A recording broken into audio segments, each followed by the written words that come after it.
Well, I think Kishida's speech and state visit and dinner last night speaks to the primacy of Japan as the number one top U.S. ally in the Indo-Pacific. But I'm sure he is following the Ukraine debate in the Congress very closely and seeing how many Republicans are against funding Ukraine and how Trump has talked about cutting off funding for Ukraine a peace president and going back to a more isolationist approach as opposed to Biden's allies first approach.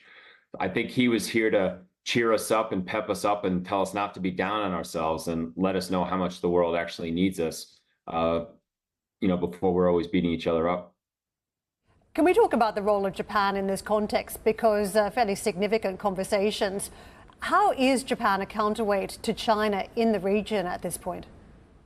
Well, it's home to 54,000 U.S. troops. It's the largest economy in Asia outside China.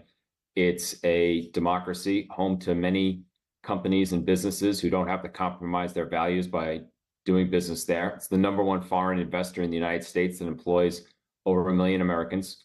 And Japan, unlike, say, ally South Korea, takes a very wider regional view of Asia. It just doesn't look at its own situation like the Senkaku Islands.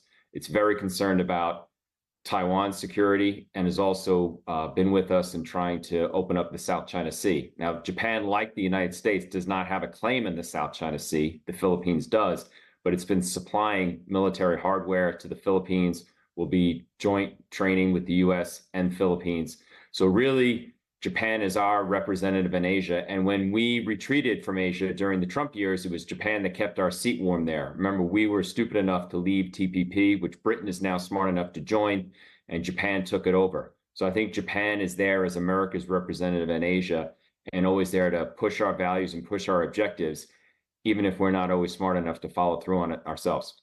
Sean, thanks for joining us at this crazy hour. I'm really interested in just going back to the Congress and actually Capitol Hill, or Washington, D.C. more generally, because I remember during the early part, and you're going to fill me in with where I've got this right and wrong, the early part of the Obama administration, now I'm going back 14 years, the Eastern pivot, so more focus on the foreign policy, on the Pacific as well. How different are actually, in terms of a meaningful approach to Asia, are Republicans and Democrats, seeing as actually it was a Democrat administration that actually kind of reinvigorated the focus on the East?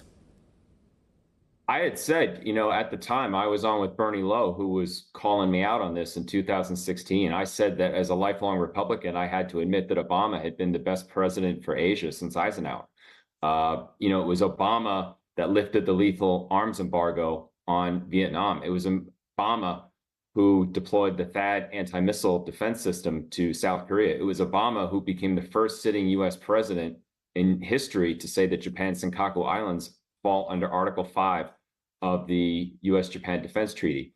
Now, Trump was very good and very strong on Taiwan and broke a lot of new ground there, but Biden's kept that going and increased it even more, doubling the number of Marines there, for instance, that are there for training purposes, inviting the Taiwan representative directly to his inauguration, the first time since Gerald Ford. So I think Biden has basically put a lot more meat and a lot more teeth to Biden's put a lot more meat and teeth to Obama's pivot, which was kind of half-hearted, didn't go as far as it should, but Biden's really taking it several steps further.